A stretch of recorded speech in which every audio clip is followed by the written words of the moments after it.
Hola, con el placer de saludarles nuevamente, quiero brindarles la más cordial de las bienvenidas a esta sesión, décimo primera sesión mensual académica del Colegio de Pediatría de Nuevo León para el año 2021. Saludamos con mucho afecto a quienes siguen esta transmisión desde diversas ciudades en los estados de nuestro país y a quienes lo hacen desde sitios más allá de las fronteras. Les enviamos un fraterno abrazo desde Monterrey, sede del Colegio de Pediatría de Nuevo León. Envío también un saludo con mucho respeto y mucho afecto a nuestros directivos, en especial a nuestro presidente de la Confederación Nacional de Pediatría de México, el doctor Jesús Gerardo Guajardo Treviño, a la vicepresidenta de CONAPEME, doctora Ana Beatriz Rosas Humano, a la doctora Mayra Mune Maldonado, presidente de la Federación Noreste, y a la vicepresidenta de la misma, doctora Patricia Montiel. Y además a los integrantes de los diferentes colegios estatales. Esperamos que esta sesión sea de su agrado.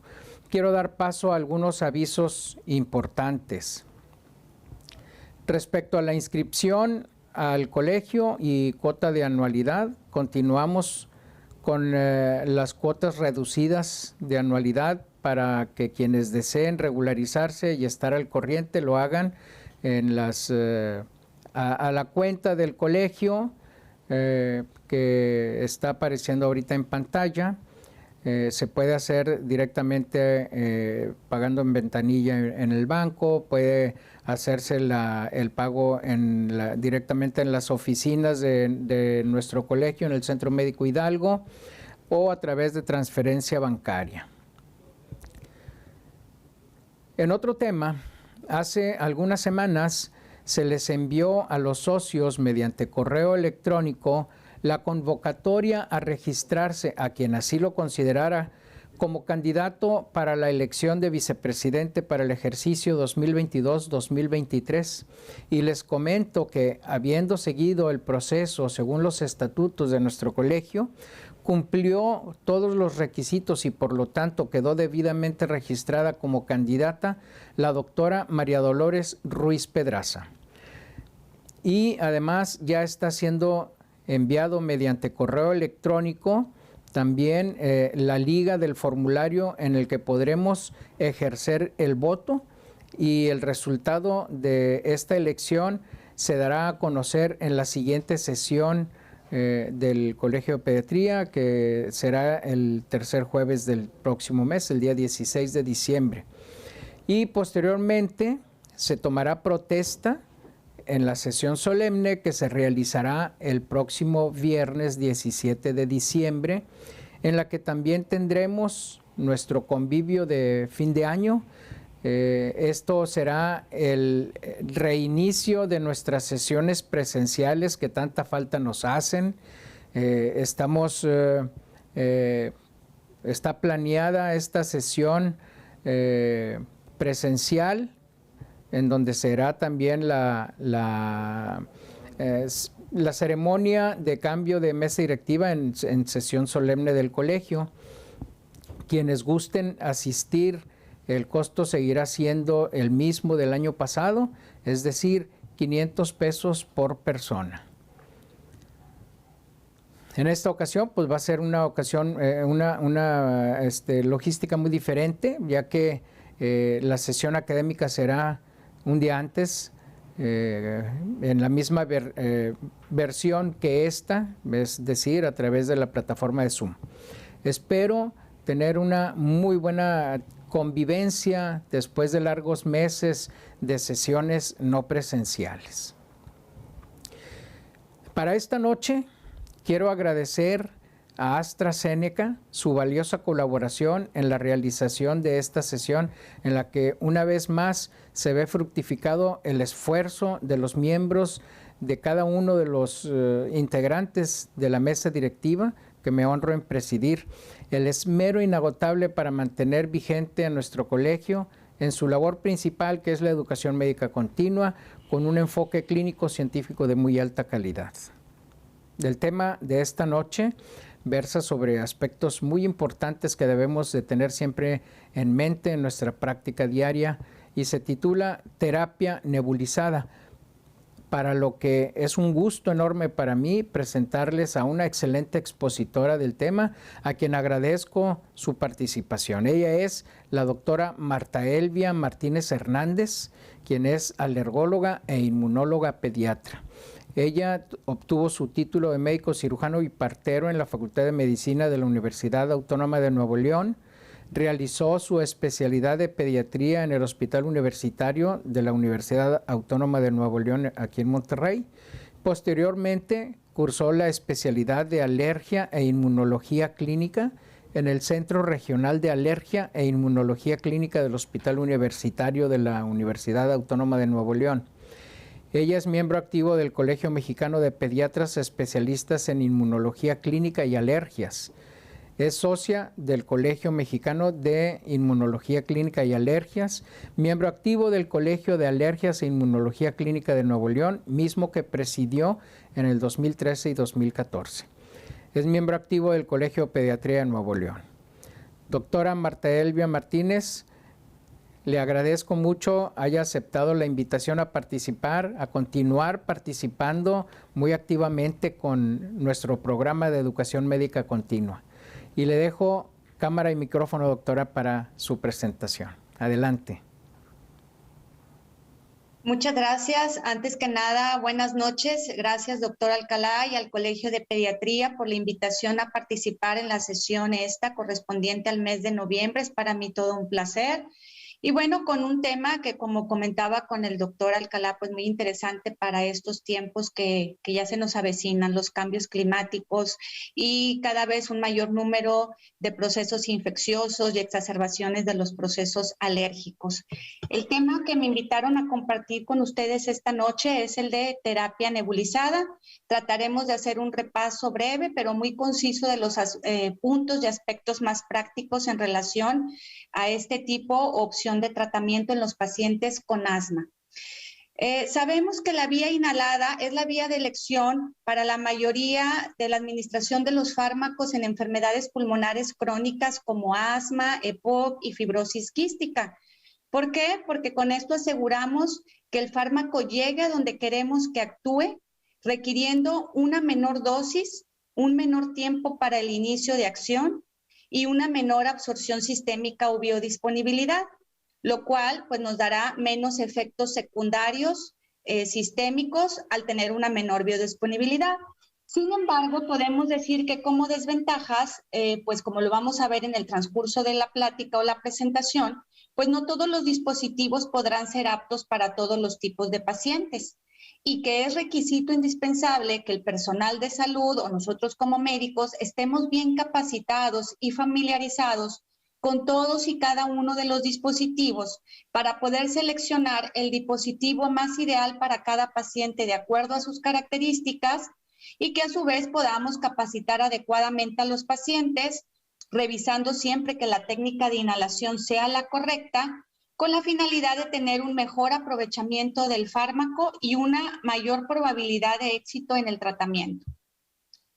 A lo largo del tiempo ha quedado claro y evidente que algunos de los factores de riesgo para mal control de asma o para la presencia de exacerbaciones, independientemente del control de síntomas, son por un lado el mal apego o la mala adherencia por parte de los pacientes y por otro lado la técnica inadecuada en el uso correcto de los dispositivos o de los inhaladores. Ahora bien, en cuanto al apego o en relación a la falta de apego, estos son algunos de los argumentos que yo considero frecuentemente los pacientes nos comentan en consulta en relación a por qué no tienen ese apego al tratamiento y que creo que también ustedes se los han comentado. Muchas veces nos dicen, no utilizo el medicamento o no se lo aplico a mi niño porque veo que está bien y creo que entonces no es necesario administrar nada. Pacientes más adolescentes o adultos nos dicen, no me lo aplico porque no deseo recordar que estoy enfermo. Si se lo administro diariamente, ¿qué va a pasar cuando realmente lo necesite si ahorita no tiene síntomas? Tengo miedo que le pueda generar algún daño. Me dijeron que se puede hacer adicto o que puede incluso aumentar de peso. O bien, no me siento a gusto con el dispositivo o no es fácil administrarlo al paciente pediátrico. Y entonces terminan abandonando el tratamiento.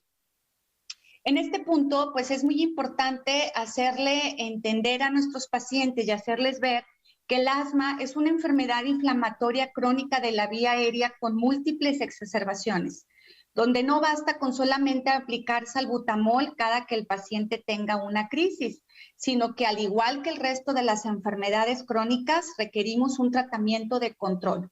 Se necesita tratar esa inflamación crónica de la vía aérea. Si esto no sucede, esto va a conllevar a una hiperreactividad, lo cual va a generar un mayor riesgo de exacerbaciones con una mayor probabilidad de que nuestro paciente esté visitando urgencias o que requiere incluso hospitalizaciones, con la subsecuente probabilidad de pérdida de la función pulmonar o bien incluso incremento en los índices de mortalidad.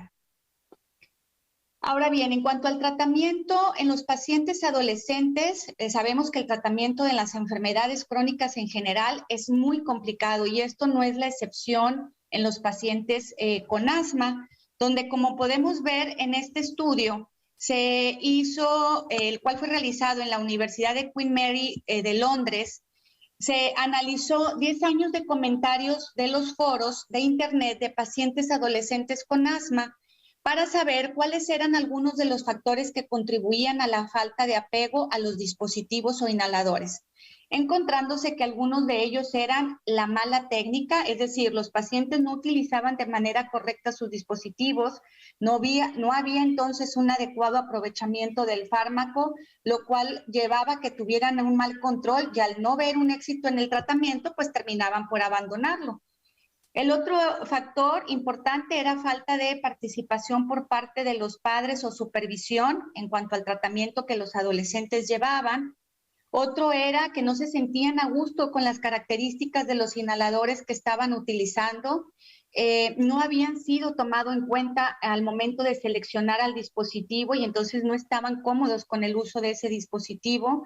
No reconocían al asma como una enfermedad crónica. Tenían temor al estigma social o bien temor a algunos daños que pudiera causar el uso de medicamentos como el aumento de peso. Entonces, una vez que nosotros logramos hacer entender a nuestros pacientes que el apego es muy importante para poder tener éxito en el tratamiento y que logramos también explicarles que al ser una vía inhalada tiene una menor biodisponibilidad y por eso una mucho menor probabilidad de tener efectos adversos o sistémicos, pues el siguiente paso es entonces seleccionar el mejor dispositivo o el dispositivo ideal para cada paciente de acuerdo a sus características. Y entonces tendremos que capacitarlos, no solamente mediante instrucciones verbales, sino también si se puede escritas o incluso un apoyo visual. Es muy importante que al momento de que nosotros capacitemos a nuestro paciente, no nos conformemos con solo preguntarle si entendió la técnica, sino que también tendremos que ver que la realice de manera adecuada antes de que abandone nuestro consultorio. Porque si no, podremos toparnos con algunas situaciones como estas. Vamos a nada más aquí ver si puedo correr el video. Permítanme tantito. Con algunas situaciones como estas, creo que ahí no lo pude correr adecuadamente. Este es un video que, bueno, yo creo que algunos de ustedes lo han visto anteriormente. Lamentablemente ahorita no me permite correrlo. Lo había corrido en la prueba y ahorita no se pudo correr. Pero en este video pareciera algo chusco, o sea, llega el paciente con el doctor y el doctor le dice que sí ha estado bien controlada y entonces el paciente nos dice, no, no he tenido un adecuado control a pesar que he estado usando mi medicamento como me lo indicaron. Entonces la siguiente pregunta del médico es, cómo está utilizando su medicamento. Entonces le vuelve a contestar, bueno, en la manera en que me lo indicaron. Entonces él le pide sacar el dispositivo y aplicárselo en el consultorio y vemos que la paciente lo aplica pues como si fuera un perfume a distancia.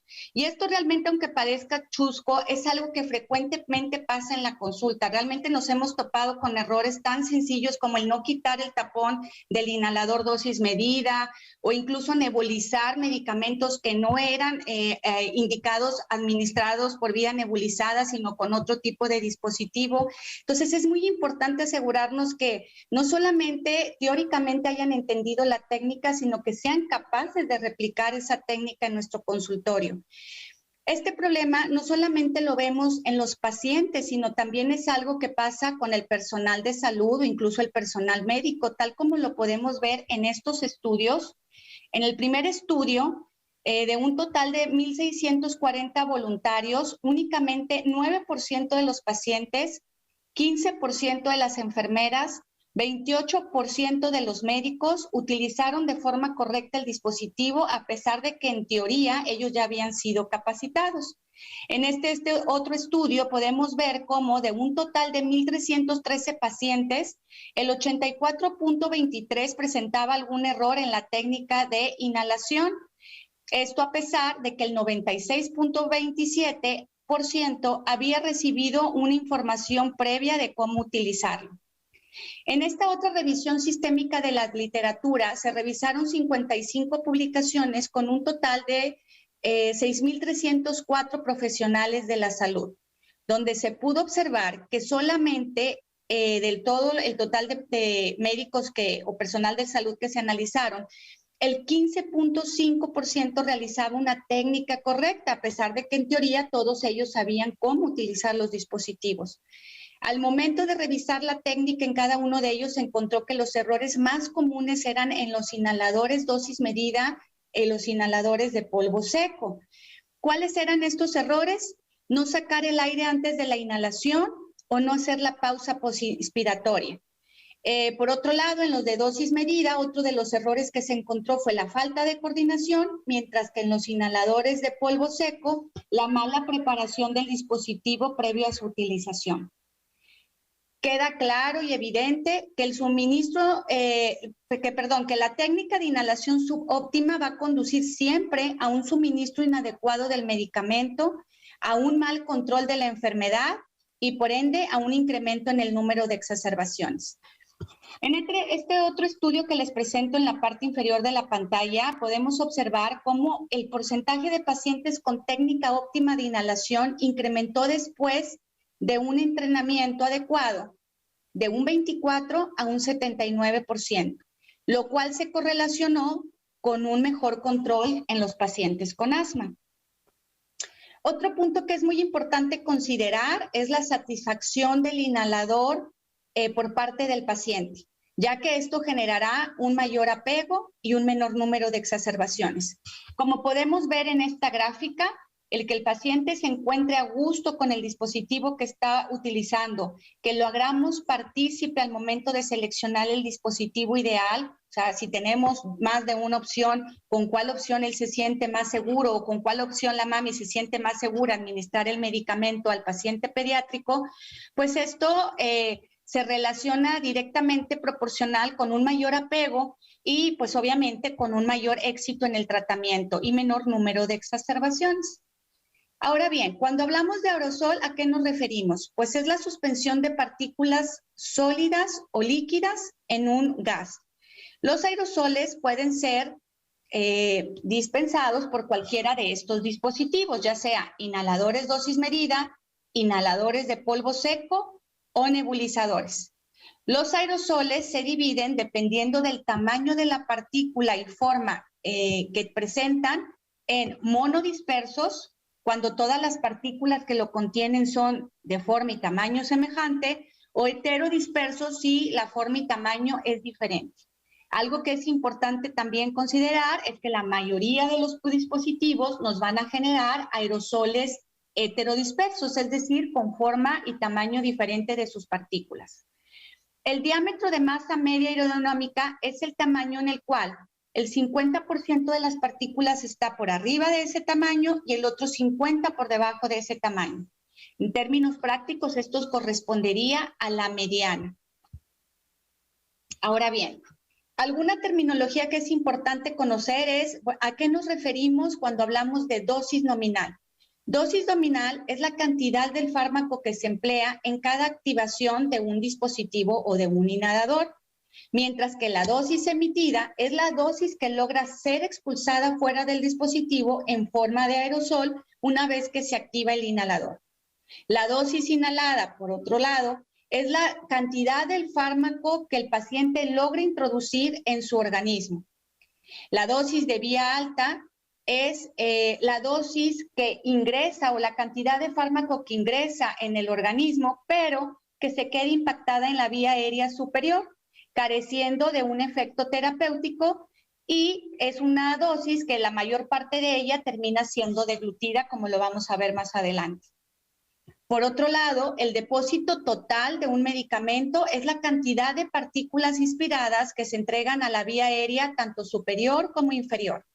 El depósito pulmonar, por otro lado, será la cantidad de partículas inhaladas que se entreguen específicamente ya al pulmón. Mientras que el depósito regional pulmonar es la cantidad de partículas entregadas a una región específica del pulmón, que puede ser una región central, media o periférica.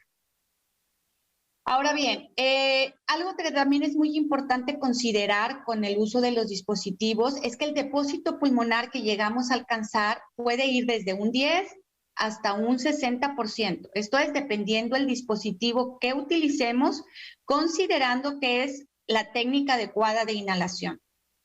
¿Qué queremos decir con esto? Por ejemplo, de 200 microgramos de salbutamol que se dan en 2 disparos de un inhalador dosis medida, solamente 20 a 40 microgramos van a alcanzar a llegar al pulmón, esto considerando que se haga una técnica de inhalación adecuada. El resto del medicamento se va a perder, ya sea en el equipo, en el dispositivo, en el medio ambiente, o termina siendo impactado en la orofaringe y deglutido, o bien perdiéndose durante la exhalación. Entonces, esto es algo muy importante que hay que considerar cuando utilicemos nuestros dispositivos. Ahora bien, ¿qué factores influyen en el depósito pulmonar?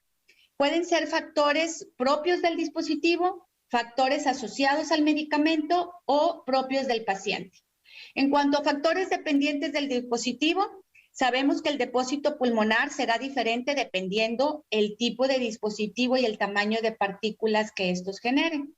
Y así pues tenemos que en teoría habrá un mejor depósito pulmonar con los inhaladores de polvo seco, en segundo lugar los inhaladores de dosis medidas con aerocámaras y en tercer lugar con los nebulizadores. En cuanto a las propiedades del medicamento que afectan el depósito, tenemos el tamaño de la partícula, el diámetro aerodinámico, la solubilidad, es decir, si es liposoluble o hidrosoluble, lo cual hará que pues alguna partícula del medicamento atraviese o no más fácilmente esa membrana celular, la carga, la higroscopicidad, que es la capacidad de una sustancia de absorber o exhalar humedad dependiendo del medio ambiente que se encuentre. Y así pues tenemos que, por ejemplo, en algunos inhaladores de polvo seco, una vez que la partícula ingresa, al estar dentro de la vía aérea donde hay una mayor concentración de humedad, pues estos tienden a absorber humedad incrementando su tamaño, lo cual hace que haya un menor depósito pulmonar. Ahora bien, los factores que influyen en el depósito asociados al paciente, pues obviamente en primer lugar es que tenga un apego y una adherencia al tratamiento. La maniobra de inhalación es muy importante. Una inhalación profunda y homogénea pues nos dará un mejor depósito pulmonar. El volumen inspiratorio es directamente proporcional a la cantidad del medicamento que se logra alcanzar a depositar. En cuanto al flujo inspiratorio, sabemos que hay algunos dispositivos que sí requieren un flujo inspiratorio mínimo, como es el caso de los inhaladores de polvo seco, donde requerimos que el paciente tenga un flujo inspiratorio mínimo de 30 a 60 litros por minuto. Y esto imposibilita que estos tipos de dispositivos puedan ser utilizados en pacientes menores de 6 años, ya que no alcanzan a realizar ese flujo inspiratorio. Por otro lado, los inhaladores dosis medida requieren flujos inspiratorios generalmente de 30 litros por minuto, en tanto que los nebulizadores pues no requieren un mínimo de flujo inspiratorio.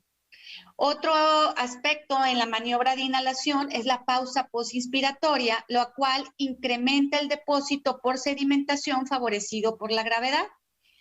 Este tipo de depósito o esta pausa postinspiratoria es también muy importante en ciertos dispositivos como es el polvo seco o el inhalador de dosis medida, donde si recordamos, cada que le decimos al paciente que después de administrar el medicamento, sostenga el aire durante 6 segundos. ¿Para qué? Para poder tener una mayor exposición o tiempo de exposición del medicamento a esa vía aérea y haya una mayor sedimentación por gravedad. De igual manera, los nebulizadores pues no requieren de esta pausa postinspiratoria. Otra característica pues que hay que recordar es que en una vía aérea enferma hay broncoconstricción y un mayor aumento en la producción de moco, lo cual va a disminuir el depósito pulmonar. Y otras serían pues las características anatómicas. Sabemos que, por ejemplo, la vía aérea del paciente pequeño es un calibre, del paciente pediátrico, perdón, es una vía aérea con un calibre más pequeño, con una mayor resistencia, donde habrá un menor depósito pulmonar. En teoría se dice que es hasta 1/10 parte del depósito que se logra alcanzar en los pacientes adultos. Ahora bien, recordando, de la fracción inhalada, solamente del 10 al 60% de las partículas llegan a depositarse en el pulmón. El resto termina impactándose en la orofaringe, posteriormente es deglutido, se absorbe por el tracto gastrointestinal, pasando a un metabolismo hepático y a la circulación sistémica, siendo esta dosis la responsable de los efectos secundarios sistémicos. ¿Cómo podemos disminuir esa fracción deglutida?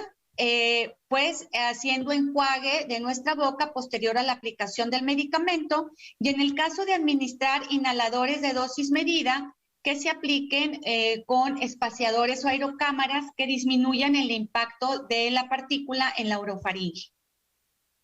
Ahora bien, ¿cómo se lleva a cabo el depósito de las partículas? Se lleva a cabo por 3 mecanismos. El de impactación es el mecanismo por el cual las partículas mayores de 5 micras que ingresan durante la inhalación siguen una trayectoria recta y terminan chocando o impactándose en la vía aérea cuando ésta cambia de dirección. Esta impactación, como lo mencioné anteriormente, generalmente es en partículas mayores de 5 micras y terminan quedándose en lo que es faringe, orofaringe o bronquios principales y carece de efecto terapéutico. Como no se alcanza a depositar, ese medicamento que se queda ahí, como mencionamos anteriormente, es deglutido, y para disminuir dosis o esta cantidad de medicamento deglutido, algunas estrategias pues es el enjuague después de aplicar el medicamento, el enjuague de nuestra boca. Todas las demás partículas, las que van de un tamaño entre 0.5 a 5 micras, terminarán depositándose por sedimentación favorecidas por el efecto de gravedad. Este depósito se presenta en la vía aérea periférica, bronquíolos y alvéolos, y es la que tiene realmente un efecto terapéutico. Este depósito por sedimentación se va a ver favorecido al tener un mayor tiempo de exposición al medicamento en la vía aérea. Por eso es importante en los inhaladores de polvo seco o dosis medida que se haga esa apnea posinhalación para permitir que haya un mayor tiempo de exposición al medicamento y una mayor sedimentación por gravedad con un mejor depósito. Las partículas menores a 1 micra generalmente hacen movimientos aleatorios y tienden a permanecer más en las áreas periféricas del pulmón, depositándose ya sea por sedimentación o difusión. Estas, cuando se depositan por difusión, ¿cómo se lleva a cabo este mecanismo? Pues es movimientos aleatorios o erráticos que se les conoce con el nombre de movimientos brownianos, lo cual hace que estas partículas choquen entre sí o bien con otras partículas o otros átomos, dándose así el depósito por difusión. Sin embargo, las partículas que son muy pequeñas, esas no alcanzan a depositarse y terminan siendo exhaladas o bien siendo eliminadas por los macrófagos alveolares. Y aquí vemos un resumen de lo que comentamos, cómo las partículas mayores a 5 micras terminan impactándose y carecen de efecto terapéutico, Por otro lado, las que están entre 0.5 a 5 micras son las que tienen un efecto terapéutico, depositándose la mayor parte de ellas por sedimentación, favorecidas por el efecto de gravedad, y este depósito se da principalmente en la vía aérea periférica, bronquiolos y alvéolos, en tanto que las menores de 0.5 micras llegan a ser tan pequeñas que se pierden con la exhalación o bien son eliminadas por macrófagos. Ahora bien, cuando seleccionamos un dispositivo en nuestro paciente pediátrico, hay diversos factores que debemos considerar o tomar en cuenta.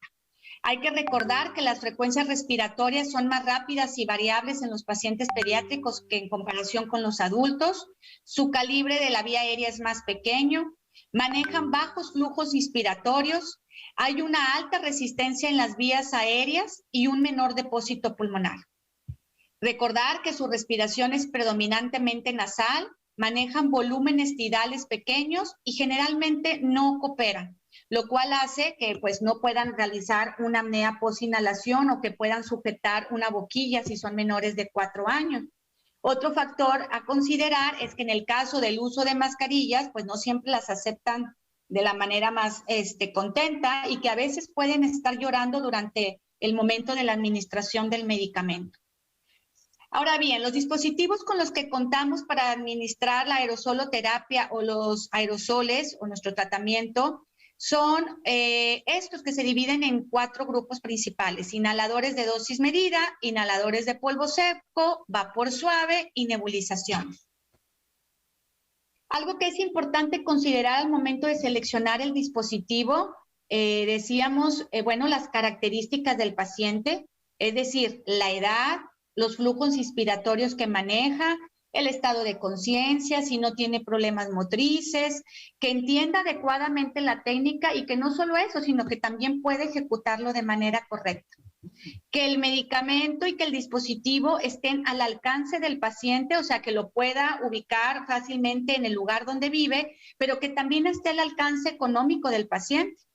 Involucrar al paciente en la selección de dispositivos nos dará una mayor probabilidad de apego y también una mayor probabilidad de éxito en nuestro tratamiento. Ahora bien, ¿qué hay en relación de las nebulizaciones en los pacientes con asma? Nebulización, pues no es más que la transformación de un líquido en un aerosol. Las partículas que generan son heterodispersas y sus tamaños pueden variar de 1 a 5 micras. El depósito que se llega a alcanzar es entre 10 al 20%, dependiendo del nebulizador que utilicemos, considerando que la técnica de inhalación es la correcta. ¿En quiénes se van a indicar nebulizaciones? Cuando deseemos administrar medicamentos que solamente están disponibles en esta presentación, que es para nebulizar. Cuando requiramos administrar dosis altas del medicamento, ya sea sola o en combinaciones, siempre y cuando estas mezclas sean compatibles, o bien cuando los pacientes manejen flujos inspiratorios bajos. Por ejemplo, los pacientes que se encuentran en franca crisis respiratoria, o bien pacientes pediátricos que tienen problemas motrices o alteración del estado de conciencia, pues estos pacientes manejarán flujos inspiratorios bajos, tendrán problemas en la coordinación, así que en ellos sí es más recomendable utilizar este tipo de dispositivos. O bien porque de plano la mami prefiere utilizar este dispositivo porque se le haga más práctico y más fácil. Ahora bien, ¿cuáles son las ventajas y desventajas de los nebulizadores de pequeño volumen? Como ventajas podemos decir que es fácil de utilizar, requiere cooperación mínima del paciente, como ya lo mencionamos anteriormente, no requiere un flujo inspiratorio mínimo, no requiere coordinación en una apnea post-inhalación, lo cual hace que haya menos errores al momento de administrar el medicamento. Se pueden administrar dosis altas del medicamento solo o en combinación, siempre y cuando sean compatibles, y obviamente habrá una mucho menor biodisponibilidad que si se administran por vía oral o sistémica. Y las dosis también pueden ser en ocasiones ajustadas por peso, si esto así se requiere. Como desventajas podemos decir los costos. Es más costoso que los otros tipos de dispositivos. Requieren una fuente de energía, ya sea eléctrica, baterías o gas comprimido, dependiendo del tipo de nebulizador que estemos utilizando. Requieren un mayor tiempo para la administración del medicamento, generalmente entre 15 a 25 minutos. También esto depende del tipo de nebulizador. tienen riesgo de contacto con los ojos si se usa con mascarilla, tienen un riesgo de exposición de segunda mano al personal de salud o cuidadores por la aerolización de las partículas, esto principalmente en los tipos neumático o jet, como lo vamos a ver más adelante. Son susceptibles a contaminación con mal uso o limpieza inadecuada y tienen un menor depósito pulmonar en comparación con los inhaladores de polvo seco o los de dosis medida con aerocámaras. Dependiendo del mecanismo que utilizan para generar el aerosol, los nebulizadores se dividen en nebulizadores neumáticos o tipo jet, ultrasónicos o de malla. En cuanto a los neumáticos o tipo jet, estos se componen de una fuente de energía, un compresor, una manguera que se une al compresor y al kit nebulizador y una interfaz que corresponde a las mascarillas o a las boquillas. Ahora bien, ¿cómo funciona? Como decíamos, es una corriente de aire a alta presión que al momento de pasar, bueno, esta corriente de aire generalmente es generada ya sea por una fuente de oxígeno o por un compresor. Entonces, esta corriente de aire al pasar por un orificio pequeño genera una presión negativa, haciendo entonces que el medicamento que se encuentra en el vasito para nebulizar sea empujado y va y choca contra una pequeña pieza que se interpone en el camino, que se le conoce con el nombre de bafle o deflector. Al chocar, el medicamento se fracciona en ínfimas partículas que se suspenden en el aire formando el aerosol. El medicamento que no alcanza a ser fraccionado o particulado regresa al reservorio para volver a ser empujado por la corriente de aire. Ahora bien, ¿cuáles son las ventajas y desventajas de estos tipos de nebulizadores neumáticos o jet, que son los que más vamos a utilizar en nuestro medio? Como ventajas, se puede utilizar con piezas bucales o mascarillas, lo cual hace factible que se pueda utilizar a cualquier edad, porque como dijimos anteriormente, no requiere coordinación por parte del paciente. Se puede utilizar con oxígeno suplementario si así fuera necesario. Es más económico que los otros dos tipos de nebulizadores y podemos nebulizar tanto soluciones como suspensiones, es decir, broncodilatadores como corticosteroides inhalados. Como desventajas, es poco portátil ya que requerimos o una fuente de oxígeno o un compresor para generar esa corriente de aire. El tiempo del tratamiento es más prolongado que con los otros dos nebulizadores, en promedio 15 minutos. Manejan un volumen residual alto. ¿A qué nos referimos con volumen residual? Es la cantidad del medicamento que se queda en el nebulizador una vez que se termina de generar el aerosol y puede ir desde 0.5 cc hasta 2 cc. Entonces, aquí lo que se recomienda es para tener un mayor aprovechamiento del medicamento, siempre aforar a 4 o 5 mililitros con solución fisiológica. El equipo es ruidoso y hay pérdidas del medicamento durante la exhalación, excepto con los nebulizadores inspiroactivados, que es poco común encontrarlos en nuestro medio. Es decir, hay una mayor aerolización de las partículas, lo cual incrementa el riesgo de exposición de segunda mano, tanto del personal de salud como los cuidadores al momento de estar nebulizando al paciente. Los nebulizadores ultrasónicos, ¿cómo funcionan? Es un cristal piezoeléctrico que transforma una energía eléctrica en ondas ultrasónicas de alta frecuencia, generando vibraciones que se transmiten a través de un contenedor de agua hasta el medicamento del cual se encuentran separados por una malla, haciendo que la parte líquida del medicamento se desprenda, formándose así el aerosol que es inhalado por el paciente. Algo que es importante considerar es que este cambio o esta transformación de energía eléctrica ultrasónica a mecánica genera un incremento en la temperatura que puede ir desde 10 a los 12 grados centígrados. Y esto evita que todos los medicamentos puedan ser nebulizados con este tipo de nebulizador. Como ventajas tenemos que es silencioso. El volumen residual es muy pequeño en comparación a los jet o neumático.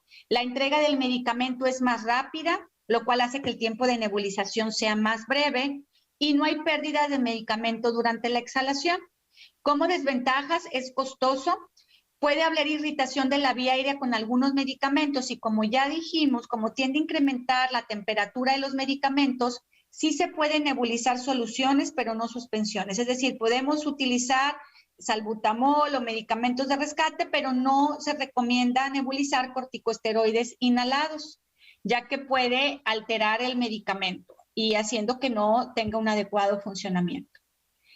En cuanto a los nebulizadores de malla, ¿cómo funcionan? Es un estímulo eléctrico que hace que una placa genere vibraciones, haciendo que el medicamento pase a través de una malla, la cual presenta múltiples orificios que pueden ir de 1000 a 6000 orificios. Entonces, el medicamento, al momento de pasar por esa malla, se aerolice o se convierte o se particula en ínfimas partículas, valga la redundancia, que se suspenden en el aire formando el aerosol para ser ya inhalado por el paciente. Esto es un nebulizador de malla. Como vemos, se compone de una unidad principal, un depósito para el medicamento, la tapa de la malla y el adaptador para la boquilla o mascarilla. La manera en que lo debemos de armar es colocar la tapa de malla en el depósito del medicamento, posteriormente ajustarla a la unidad principal y por último colocar el adaptador para la boquilla o mascarilla encima del depósito para el medicamento. Es muy importante asegurarnos antes de iniciar la nebulización que la tapa de la malla esté tapando perfectamente el depósito del medicamento, el cual tiene una capacidad hasta para 7 mililitros de medicamento. Como ventajas podemos decir que es silencioso, maneja volúmenes residuales muy pequeños, nebuliza de forma muy rápida, es portátil ya que puede utilizar pilas o baterías, obtenemos un mayor depósito pulmonar, proporciona mayor cantidad del fármaco nebulizado y se pueden nebulizar tanto soluciones como suspensiones y genera una menor aerolización de partículas hacia el medio ambiente o pérdida del medicamento. Como desventajas, pues es que podemos decir que es costoso y que requiere de un mayor mantenimiento y lavado después de cada uso para evitar depósitos que puedan obstruir el equipo y prevenir colonización por patógenos. Ahora bien, en cuanto a los nebulizadores neumáticos o tipo jet, que son los que más, como comentábamos, utilizamos en nuestro medio y que están más al alcance de los pacientes, por ser también más económicos, existen 3 modalidades. La del nebulizador en forma de T o con flujo continuo durante la inhalación o exhalación, que son como estos que vemos en la parte inferior. En estos sabemos que son los más económicos en el medio, pero tienen la desventaja de que hay pérdidas del medicamento importantes, tanto en la inhalación como en la exhalación. Y luego tenemos estos que son los nebulizadores mejorados por la respiración, que en realidad son los que más se utilizan. Estos tienen válvula inspiratoria y válvula de expiración que hacen que haya un mejor aprovechamiento del medicamento durante la inhalación. Y después tenemos los nebulizadores accionados por la respiración, que estos son mucho más costosos y es difícil de conseguir en nuestro medio. En estos sí se puede obtener un aprovechamiento máximo, ya que no hay pérdidas ni en la inhalación ni en la exhalación, porque como su nombre lo dice, son activados por la respiración. Como comentábamos, el más utilizado en nuestro medio son los nebulizadores de respiración mejorada que constan de una válvula de inspiración y una válvula expiratoria, teniendo un máximo aprovechamiento del medicamento durante la inspiración, pero siguen teniendo pérdidas al medio ambiente durante la expiración. Algo que hay que recordar que mencioné anteriormente es que estos tipos de nebulizadores manejan un volumen residual alto que puede ser hasta de 2 cc. Por lo tanto, siempre se debe de aforar a 4 o 5 mililitros con solución fisiológica para tener un mejor aprovechamiento del medicamento. También se sugiere siempre el vasito nebulizador, sujetarlo en forma vertical y ya para terminar, lo último, hacer leves giros para que pueda haber un mejor aprovechamiento del medicamento. La fuente o el flujo de la fuente debe estar siempre en 6 a 8 litros por minuto si es que nos conectamos directo a una fuente de oxígeno y si es un compresor, pues esto ya viene estandarizado. Flujos más altos aminorarán el tiempo de nebulización, pero harán que las partículas sean muy pequeñas, teniendo pues un poco depósito pulmonar, porque ya como lo comentamos, si la partícula es muy pequeña, termina perdiéndose durante la exhalación. Por otro lado, flujos más altos lo que generarán es un mayor tiempo de nebulización incrementando la temperatura con una mayor evaporación, una mayor viscosidad, incrementando así también el tamaño de la partícula del fármaco con una menor salida, afectando el depósito pulmonar. Entonces, por eso es importante que el flujo sea siempre entre 6 a 8 litros por minuto.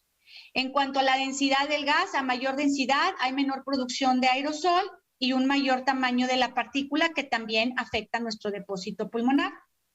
Ahora, ¿qué hay en cuanto a la interfaz? ¿Qué es mejor utilizar, mascarillas o boquillas? Siempre y que sea posible, debemos de utilizar una boquilla porque con esto se obtiene un mayor aprovechamiento del medicamento. La boquilla debe estar colocada durante todo el tiempo de la nebulización.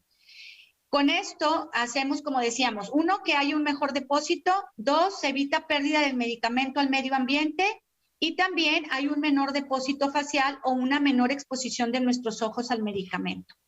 Ahora bien, habrá pacientes en los cuales no se puede utilizar la boquilla, como son pacientes menores de 4 años que no pueden cooperar sujetándola, o bien pacientes que tengan alteraciones del estado de conciencia o problemas motrices. En estos pacientes debemos de optar por la mascarilla, la cual debe de estar bien embonada, cubriendo perfectamente lo que es nariz y boca, ni más grande ni más pequeño.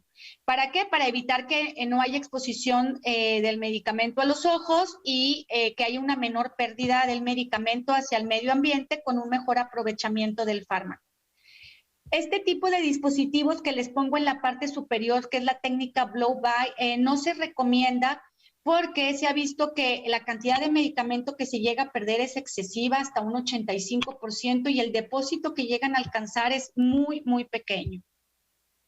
Ahora bien, en cuanto a los mascarillas, se prefieren aquellas que tienen un embone al dispositivo de manera frontal y que cuenten su kit de nebulizador, como decíamos, tanto con válvulas de inspiración, para tener un mejor aprovechamiento del medicamento, ya que aquellas que se embonan en la parte frontal y no tienen válvulas de inspiración, pues tendrán mayor pérdida del medicamento hacia el medio ambiente, pero también una mayor pérdida por un mayor impacto de las partículas en la mascarilla al momento de estar nebulizando a nuestro paciente. Como comentábamos, es importante seleccionar el tamaño adecuado de la mascarilla de acuerdo a la edad de nuestros pacientes para obtener un mejor aprovechamiento del mismo. Y bueno, este es el escenario que todos esperaríamos cuando nebulizamos a un paciente. Sin embargo, pues muchas veces nos encontramos con esto, o sea, el paciente puede estar renuente a cooperar. Es muy importante que, aparte de considerar que la mascarilla debe estar muy bien ajustada, considerar que tendremos un mejor depósito pulmonar si el paciente está tranquilo y no está llorando, tal como lo podemos ver en estas imágenes. En esta primera es un nebulizador mal ajustado, donde vemos que la mayoría del medicamento se queda impactado en orofaringe o nariz, o incluso se pierde al medio ambiente. En la segunda es un nebulizador bien ajustado, pero con un paciente llorando, donde la mayoría se llega al aparato gastrointestinal porque es deglutido. Y en la tercera, que es ya un nebulizador bien ajustado y el paciente respirando tranquilo, como ahí sí logramos alcanzar un mejor depósito pulmonar. Ahora bien, ¿cómo vamos a darle las instrucciones a nuestros pacientes de realizar la nebulización? Hay que lavarnos las manos, colocar el medicamento en el nebulizador. Para esto, bueno, abrimos el vasito nebulizador, se coloca el medicamento, recordando siempre aforar a 4 o 5 mililitros con solución fisiológica. Se tapa el vasito, se ajusta la boquilla o la mascarilla, dependiendo de lo que vayamos a utilizar. Se conecta la manguera al compresor y encendemos nuestro nebulizador. Es importante que siempre esté o puesta la mascarilla o con la boquilla dentro de nuestra boca, sujetándolo bien sin obstruir con la lengua durante todo el tiempo que dure la nebulización. Al terminar, es importante también recordar limpiar la cara del paciente y enjuagar la boca para disminuir esa fracción del medicamento que pueda ser deglutida. Después de cada nebulización se deben de lavar siempre con agua y nebulizador, el kit nebulizador, las mascarillas y boquillas y dejar secar. Es importante retirar la manguera y esta no debe lavarse ni enjuagarse. De hecho, se recomienda, si vemos que se empieza a acumular humedad, conectarse al compresor por algunos minutos para evitar que se empiecen a formar esporas de hongos en el interior. Hay que considerar que el uso repetido, así como la limpieza, afectan a la vida media de los nebulizadores. Las mascarillas que son desechables, de acuerdo al proveedor, muchas pueden durar un máximo de 5 a 7 usos, entonces eso es importante revisarlo, cuáles son las indicaciones que da el proveedor, mientras que las normales pueden llegar a durar hasta 6 meses. Se recomienda hacer desinfección del equipo 1 o 2 veces por semana y cambio de filtro en el compresor de acuerdo a como le indique el proveedor para obtener un mejor funcionamiento de lo que es el compresor y una mayor vida media.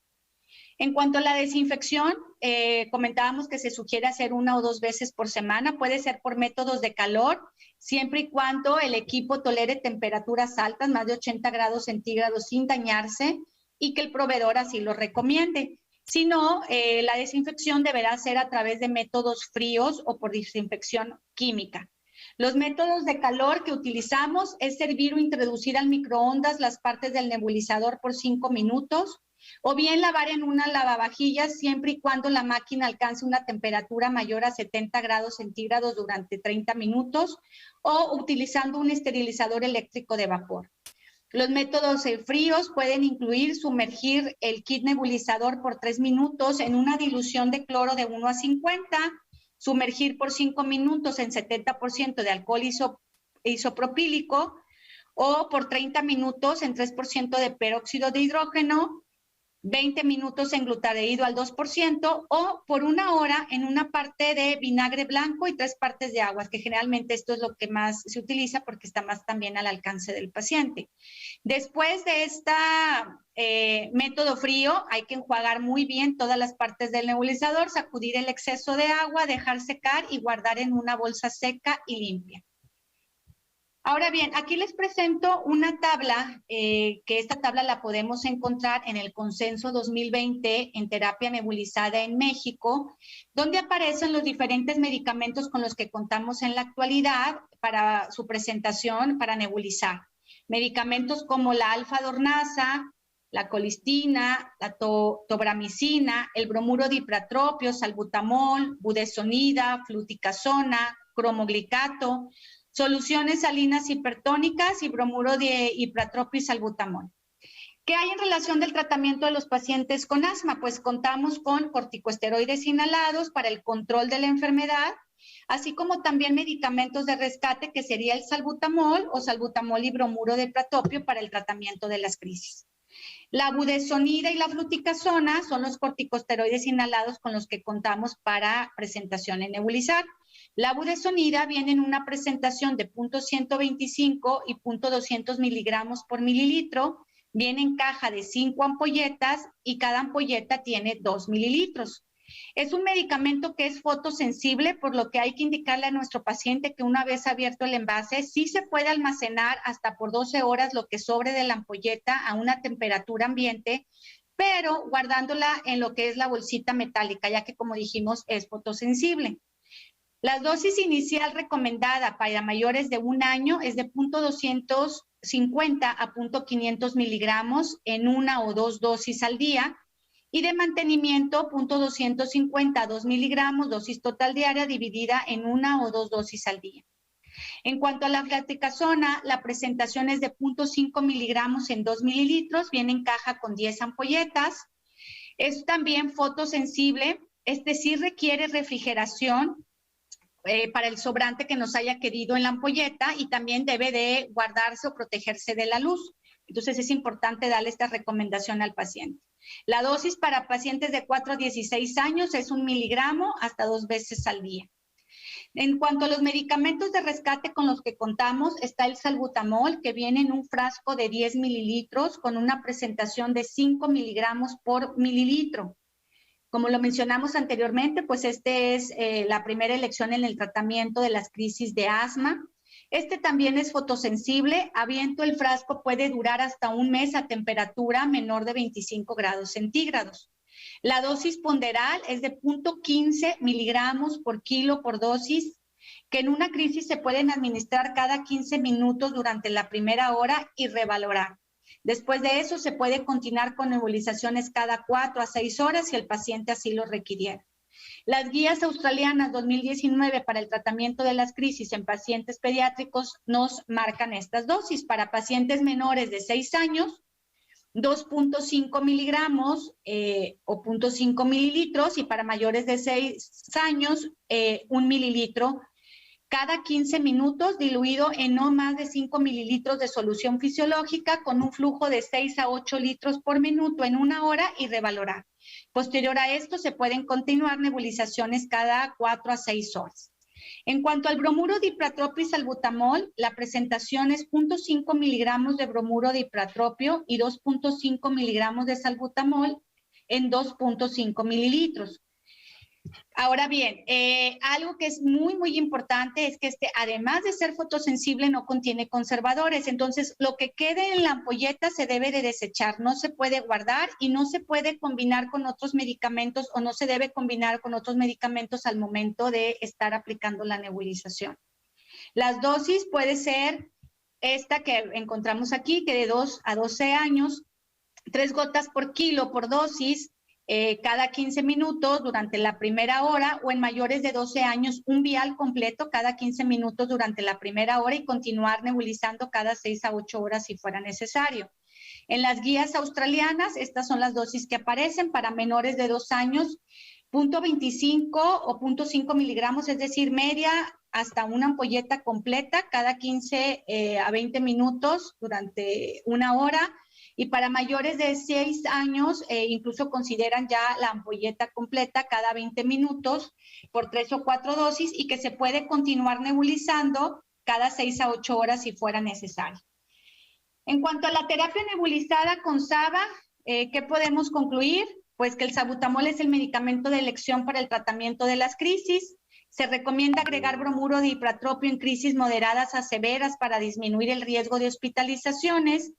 Y la evidencia científica no ha demostrado eficacia ni de la terapia nebulizada con beta-2 agonistas de acción corta, ribavirina o corticosteroides en pacientes con bronquiolitis, por lo tanto, en este grupo de pacientes pues no se recomiendan.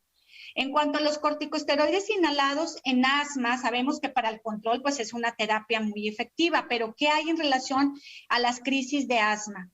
Hasta ahorita no hay suficiente evidencia que nos diga que pueden sustituir a los corticosteroides orales en una crisis de asma. Sin embargo, las guías alerta nos dicen que pueden actuar como medicamento de rescate administrado junto con los broncodilatadores en forma repetida en intervalos no mayores de 30 minutos durante al menos 90 minutos.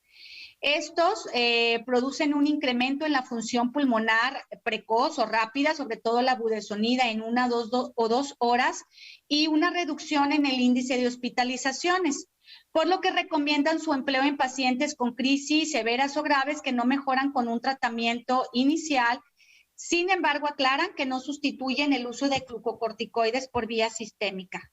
Por otro lado, las guías GEMAS nos dicen que el uso precoz a dosis altas de glucocorticoides inhalados durante la primera hora en un servicio de urgencias reduce la necesidad de ingresar al paciente a hospital en forma similar a cuando se administran los glucocorticoides en vía sistémica. También nos dicen que la utilización de estos glucocorticoides inhalados aunados a los orales tendrá pues un mayor impacto en disminuir ese ingreso o ese índice de hospitalización en los pacientes. Por otro lado, este otro estudio, que es una revisión sistémica, nos dice que aquí lo que hicieron fue evaluar la eficacia y seguridad de los corticosteroides nebulizados en pacientes menores de 5 años. ¿Y qué fue lo que encontraron? Que en el departamento de urgencias estos corticosteroides nebulizados fueron tan efectivos como los orales para el manejo de las exacerbaciones asmáticas leves a moderadas. También encontraron en pacientes con sibilancias asociadas a una infección viral de vías respiratorias que la administración de estos fue segura y efectiva, concluyendo que la terapia nebulizada con corticosteroides inhalados en menores de 5 años es eficaz para el manejo de asma exacerbada o asma controlada o estable. Por otro lado, el manejo de croup en niños demostró que los corticoides nebulizados han sido tan efectivos como el uso de corticosteroides administrados en forma sistémica. Ahora ya por último, ¿qué hay en relación a las nebulizaciones y el COVID? Pues sabemos que ahorita pues es algo que nos preocupa a todos. Sabemos que pues, el COVID es una enfermedad infectocontagiosa y que ha quedado claro que la manera en que se transmite es a través de las gotitas o los pequeños aerosoles. Por tal motivo, la Organización Mundial de la Salud y la CDC recomendaron que se tomaran precauciones al realizar procedimientos generadores de aerosoles en personas con COVID o con sospecha de diagnóstico de COVID, incluyendo en estos procedimientos a lo que son las nebulizaciones. Sin embargo, se ha generado algo de controversia en relación a esto, ya que algunos estudios han demostrado que la administración de nebulizadores probablemente representa un menor riesgo de infección que otros procedimientos generadores de aerosoles. Por otro lado, las guías británicas nos dicen que se permite seguir utilizando los nebulizadores, ya que el aerosol procede del líquido de la cama del nebulizador y no transportará partículas del virus del paciente.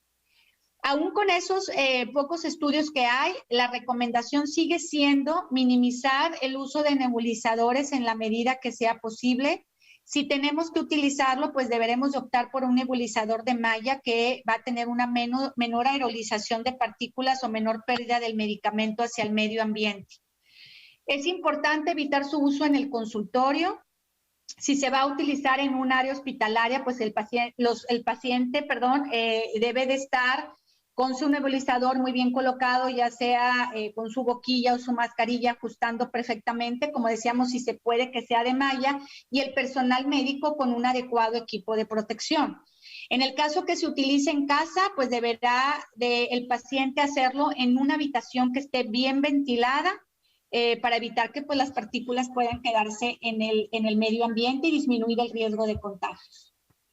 Existen diversos dispositivos para poder nosotros saber qué tanto apego hay al tratamiento, pero también hay cuestionarios como este, que es un cuestionario muy práctico que lo pueden bajar de internet, que es el cuestionario TAI, que nos permite identificar a los pacientes con baja adhesión al tratamiento y establecer si la intensidad de adhesión es buena, intermedia o mala. Además de esto, nos orienta el tipo o patrón de incumplimiento del paciente, es decir, nos dicen si el incumplimiento fue errático, fue deliberado o fue inconsciente, para en base a estos resultados, pues poder establecer medidas que ayuden a tener un mejor apego en el tratamiento y, como decíamos, un mejor éxito. Como conclusión, podemos decir que la eficacia de un tratamiento depende de la técnica de inhalación y del uso correcto de los dispositivos. De eso no tenemos la más mínima duda, que es importante fomentar el cumplimiento y mantenimiento del tratamiento aún sin síntomas, que hay que favorecer el uso correcto de la técnica inhalatoria, hacer partícipe al paciente en la selección de los dispositivos para que tenga un mayor apego, enseñarle a reconocer los síntomas y exacerbaciones y monitorear siempre la función pulmonar para que el paciente pues, pueda tener un mejor control y un menor número de exacerbaciones y con esto una mejor calidad de vida. Y obviamente pues, la terapia nebulizada sigue siendo una muy buena opción en nuestros pacientes pediátricos. Y bueno, esta es la presentación que les tenía preparada para el día de hoy. Quedo a su disposición por si hay dudas o preguntas. Le comentaba, doctora, que es una plática muy ilustrativa. Nos ha compartido conceptos muy importantes que debemos de tener siempre en mente y que debemos de transmitir y debemos de estar vigilando con los papás de los niños, el correcto uso de los inhaladores. El uso adecuado y sobre todo aspectos muy importantes que es la desinfección de los mismos. Vamos a pasar a la sección de preguntas y respuestas y para esto le agradezco al doctor Ismael Piedra que conduzca la misma. Adelante, doctor Piedra. Muy buenas noches, doctora Marta Elvia Martínez. Le comparto algunas preguntas que han estado llegando, pero también quiero invitar a los asistentes a esta conferencia que utilicen su botón que les aparece en la parte de abajo de la sesión de Zoom para colocar ahí las preguntas que quieren que la doctora Marta Elvia Martínez les conteste.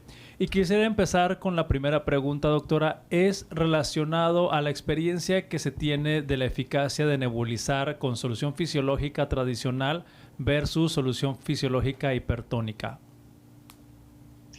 Sí, definitivamente es mejor hacerlo con una solución fisiológica. La solución hipertónica se dejará para casos muy particulares, pero hablando de nuestros pacientes con asma, siempre deberá ser con solución fisiológica. Muchísimas gracias. También nos acaban de preguntar aquí a través de la sección de preguntas y respuestas, ¿qué opina de la eficacia de los nebulizadores portátiles?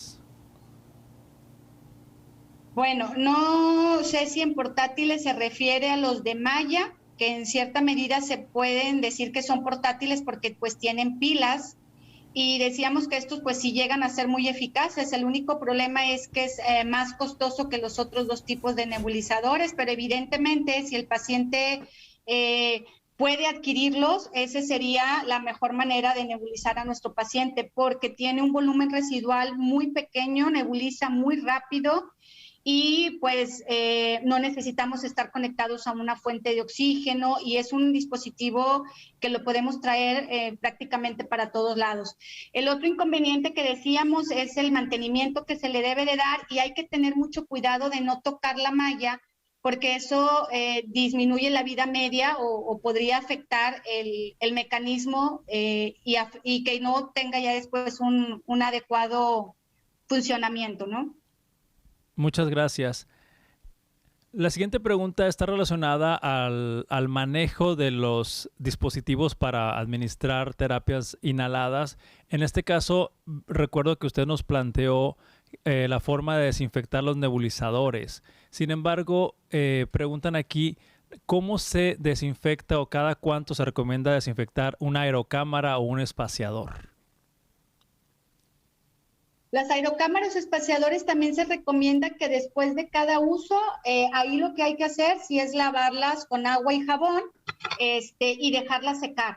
Es importante revisar también la aerocámara que estemos utilizando, porque muchas veces algunas no se debe de separar lo que es la mascarilla del resto del dispositivo, porque esto afecta las válvulas inspiratorias. Entonces, siempre revisar el tipo de aerocámara que estemos utilizando y las recomendaciones del proveedor.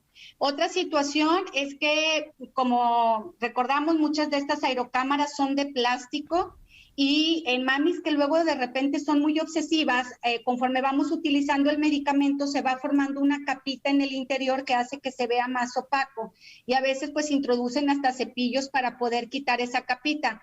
Esa capita es importante porque de alguna manera crea como un aislamiento en el plástico y hace que entonces en las subsecuentes administraciones del medicamento este pase de manera directa y no se quede pegado en las paredes.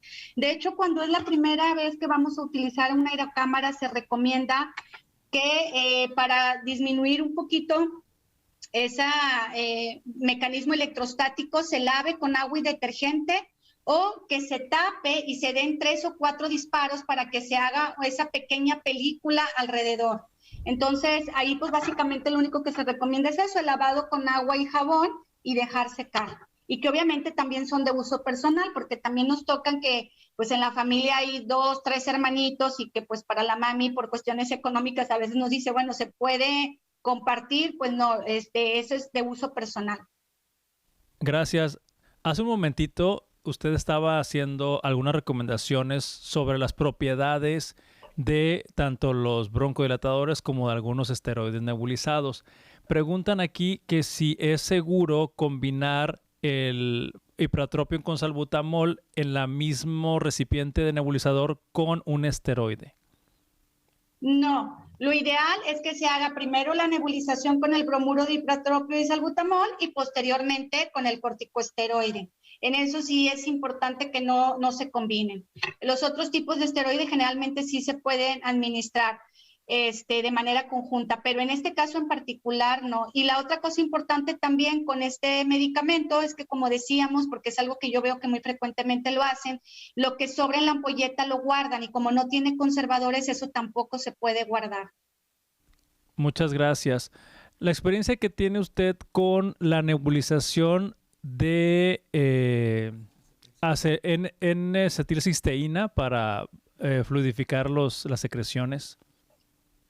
Los únicos medicamentos que están recomendados para nebulizar es lo que encontramos en nuestra gráfica. Es importante otro tipo de opciones que no vengan en presentación de nebulizar, evitar usarlas.